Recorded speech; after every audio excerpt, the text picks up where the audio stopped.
Welcome to quick math student. आज हम class 10th chapter number 2 polynomials के exercise 2.2 का क्वेश्चन नंबर 2 सॉल्व करेंगे, जिसमें कि दिया हुआ है find a quadratic polynomial each with the given numbers as the sum and product of its zeros respectively. Okay, यहाँ पे हमें क्या दिया हुआ है? Sum and product of zeros. तो हमें पहले से पता है कि सम ऑफ प्रोडक्ट क्या, सम ऑफ जीरोस क्या होता है? Alpha plus beta equals to 1/4। और यहाँ पे alpha beta is equals to क्या दिया हुआ है? -1। हमें क्या फाइंड करना है? Quadratic polynomial. तो यहाँ पे क्वाड्रेटिक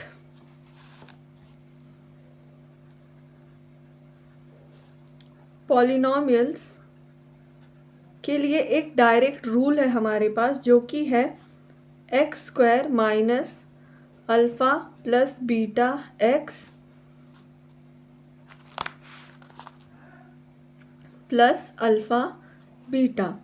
तो यहाँ पे x² हम एज इट इज़ लिखेंगे, माइनस अल्फा प्लस बीटा की वैल्यू है हमारे पास 1/4x, और यहाँ पे अल्फा मल्टीप्लाई बाई बीटा की वैल्यू है -1।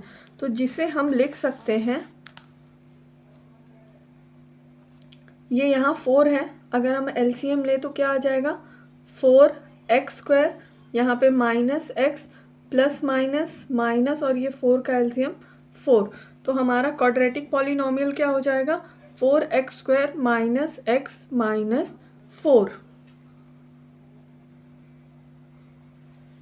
ऐसे ही क्वेश्चन नंबर 2 में अल्फा प्लस बीटा की वैल्यू दी हुई है √2, और यहाँ पे प्रोडक्ट ऑफ जीरोस की अल्फा बीटा की वैल्यू 1/3 दी हुई है। अब हमें फिर से क्वाड्रेटिक पॉलिनोमियल निकालना है, तो x² alpha plus beta x plus alpha beta.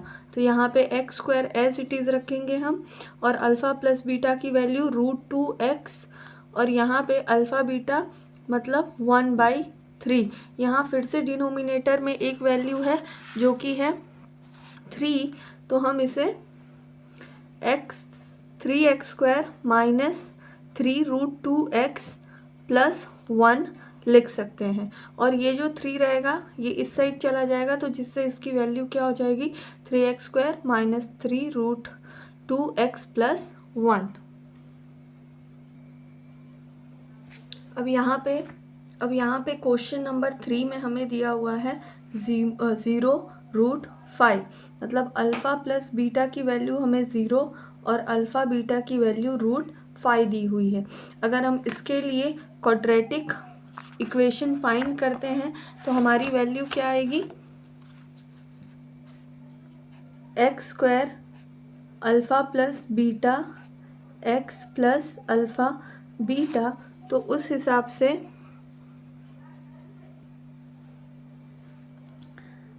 x² और यहाँ पे अल्फ़ा प्लस बीटा की वैल्यू 0x और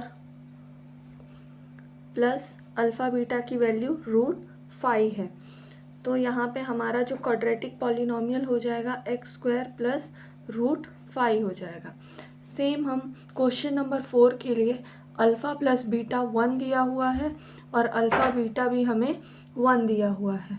यहाँ पे जो हमारा quadratic polynomial x² minus alpha plus beta की जगह पे हम रखेंगे 1x, और यहाँ पे अल्फ़ा बीटा की जगह पे भी 1।